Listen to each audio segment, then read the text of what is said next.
Welcome to Climbing Together, the small business experience. I'm Beth Houtrow, founder of Climb the Small Business Book Club, and every episode I talk to a small business owner about a mistake that they've made and what they learned from the experience. Mistakes are inevitable, perfection's impossible, so let's embrace the mistake. And today we're so excited to welcome Max Sheffield to the podcast. Max, tell us a little bit about you and your business. Sure. So, as you already said, my name is Max Sheffield. I use they and them pronouns. I am the founder and CEO of Wilde Stories, which means I do fractional content management, brand storytelling for community organizations, for service providers, for founders who are looking to create marketing that's centered on empathy and connection.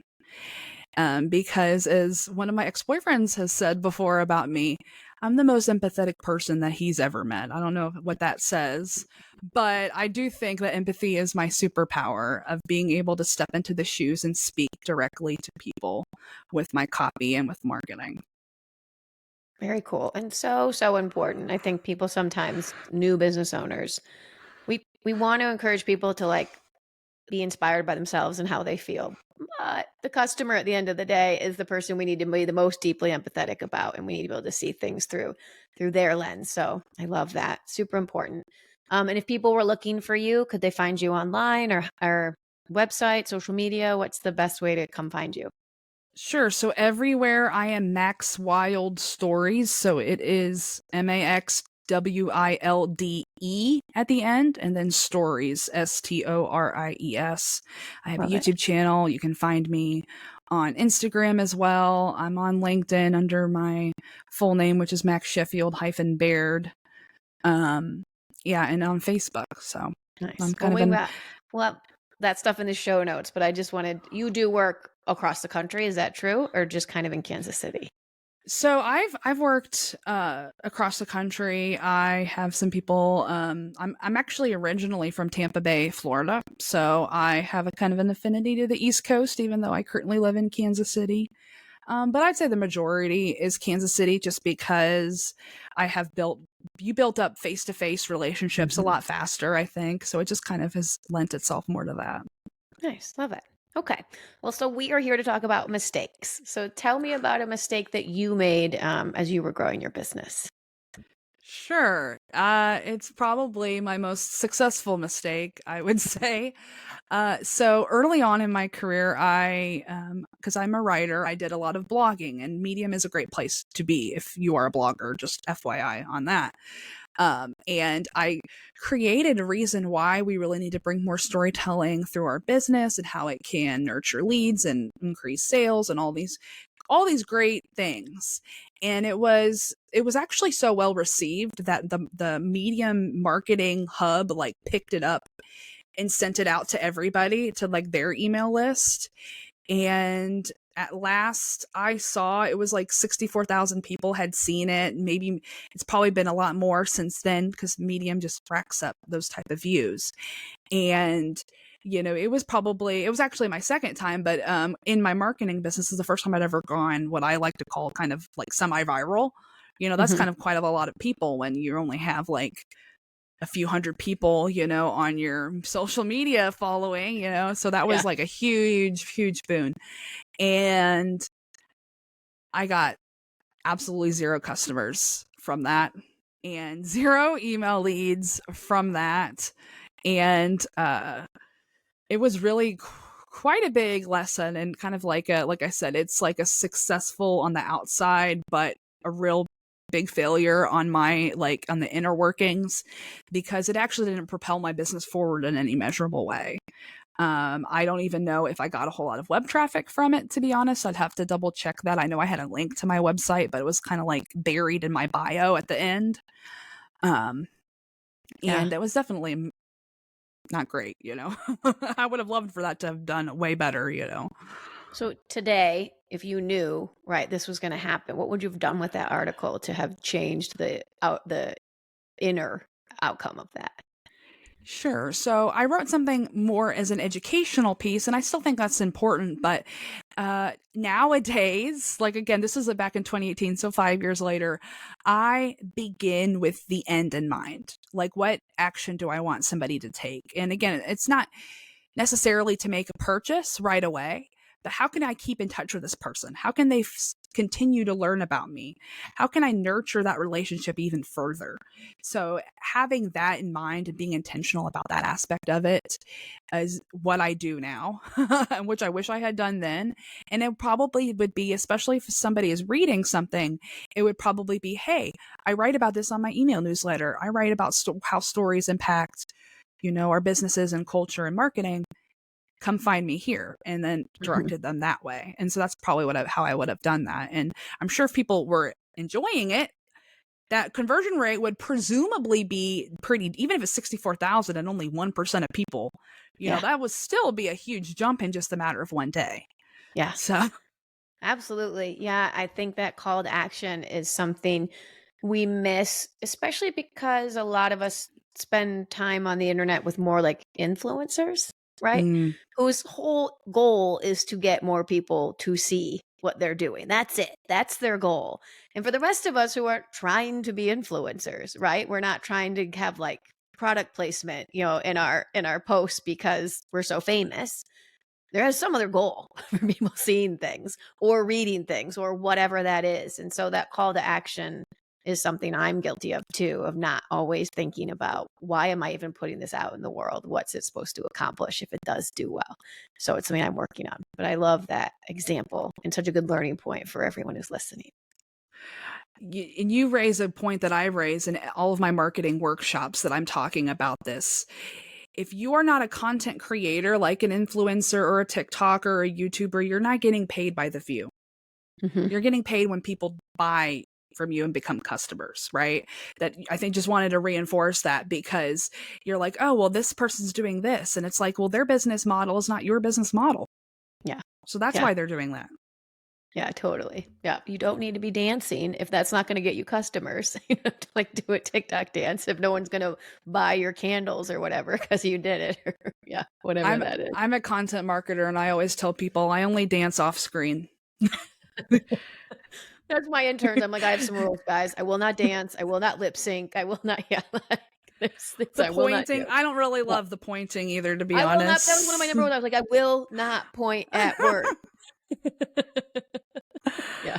So, yes. All right. Well, I love all of that. But I know you have another piece of advice that you want to share with other entrepreneurs as they're growing their business. Sure. So storytelling and writing in general it's really a muscle.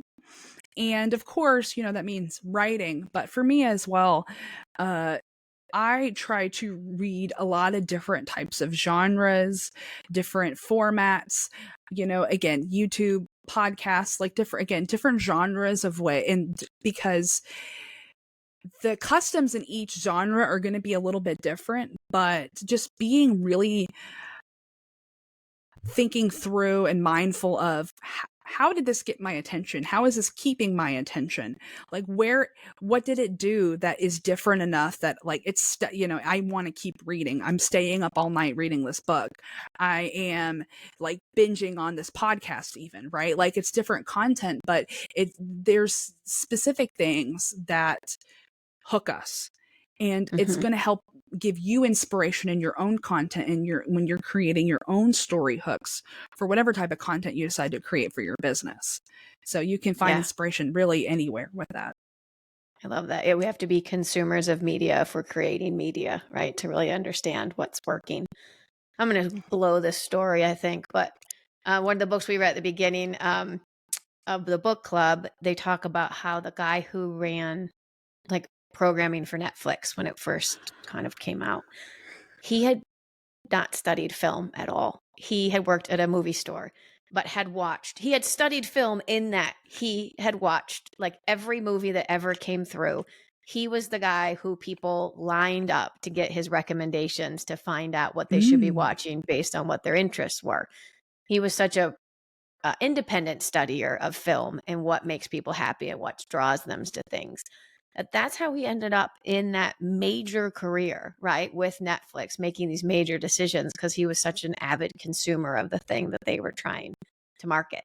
And so I love this idea that if you want to be great at creating content, you need to be participating in lots of content, both, listening, writing, books, all that kind of stuff. So I love that advice.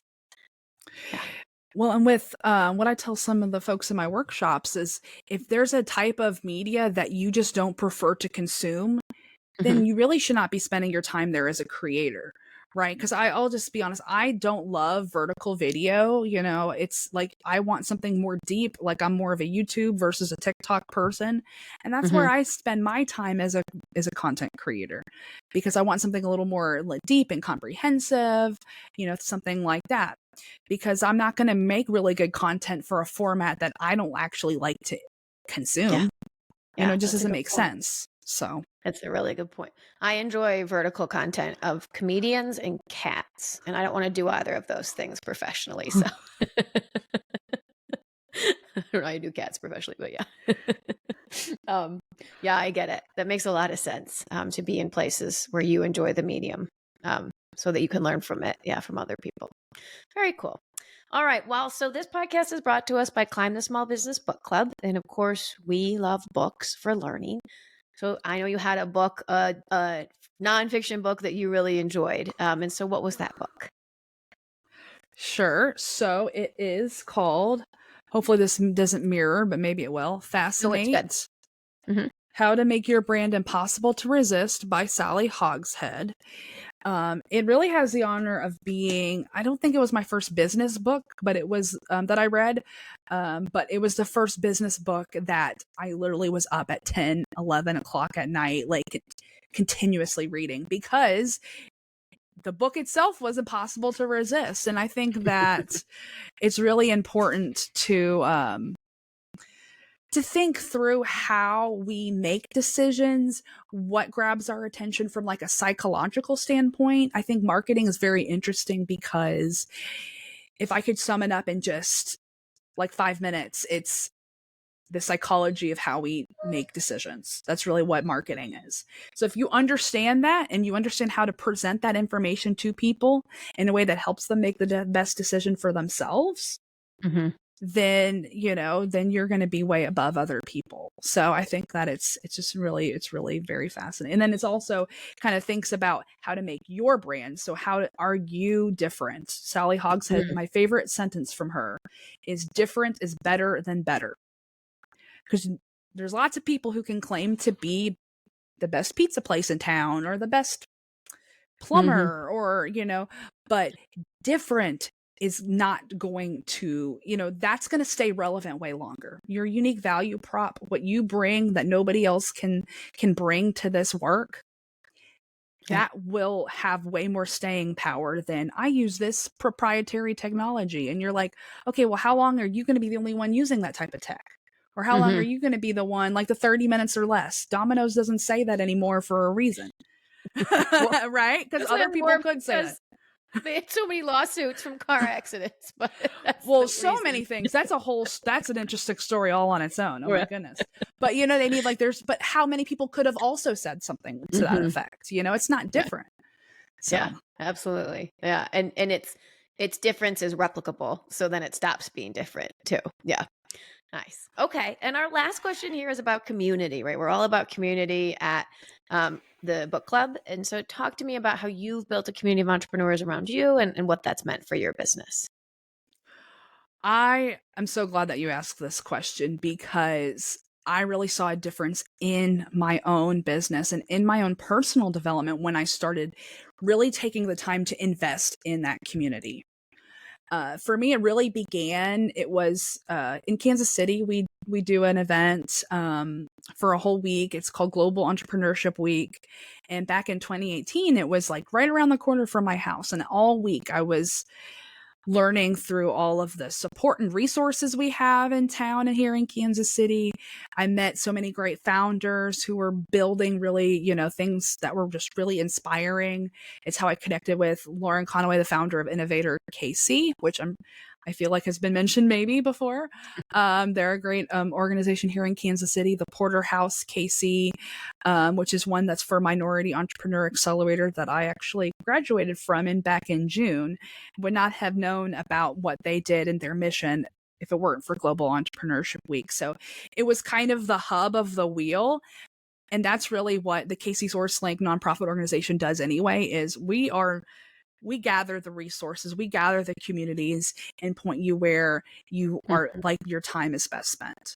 Because to me, Yeah. networking can be transactional, right? Like, I think that is why people don't often go to events, is they don't want a business card stuffed in their face. I don't want that either. And so I had to go out and find, here's the communities that are actually like more relationship building and less, here's my business card, call Yep. me or whatever. That's what I feel like fills up my cup, is finding those people who are doing inspiring stuff and wanting to build relationships, not just like have a transactional relationship. Yeah. Well, and it's interesting if you read about networking, all the experts are like, the value is building relationships, right? That these transactional things might have a mini value for a moment, but long term, not very much value. And yet somehow I feel like it still continues. I went to a networking event. It was just a bunch of people standing around in a room, awkwardly talking to each other and handing out business cards. And I was like, are we still doing this? Uh, so I do hope that we can find ways to build relationships in more real ways. It is one of the things we try and do in the book club, is where we talk about what we learn in the books to build relationships that way. But go out and find the right communities for you. I mean, I cannot. This networking thing, I felt like I needed to go, and I was like, I'm never going again. Like, it's just like, right, it's just not for me. I'm not happy there. So, and I'm jealous of Kansas City. I say this in every podcast where I talk up to someone in Kansas City, because your resources are so outstanding. But yeah, anyone out there looking for your group, if you find the wrong group first, keep looking, because there are people out there, and you don't want to miss the opportunity to build relationships. It takes months or years sometimes, I feel like. And I think Mhm. also feel like if in person isn't something there during the pandemic, I also had an infant at the time. So like virtual is definitely still a way you can build that too, right? You just have to find the right places. And also look to help people without expecting something. To me, it's like I try to give because I know, like, in the karma kind of way, I call it business karma. If I help you build your business, it's going to come back to me. Mhm. Yeah, absolutely. Yeah, I love it. All right. Well, Max, that's our podcast today. Thanks so much for joining me. This is such an awesome conversation. Thank you so much. I loved it. This podcast is brought to you by Climb the Small Business Book Club, where entrepreneurs go to learn, discuss, apply, and grow. If you enjoyed the episode, be sure to subscribe at Apple, Spotify, or Google Podcasts, or follow us on Instagram at Climb Book Club. And always remember, mistakes are inevitable, perfection's impossible. So let's embrace the mistake.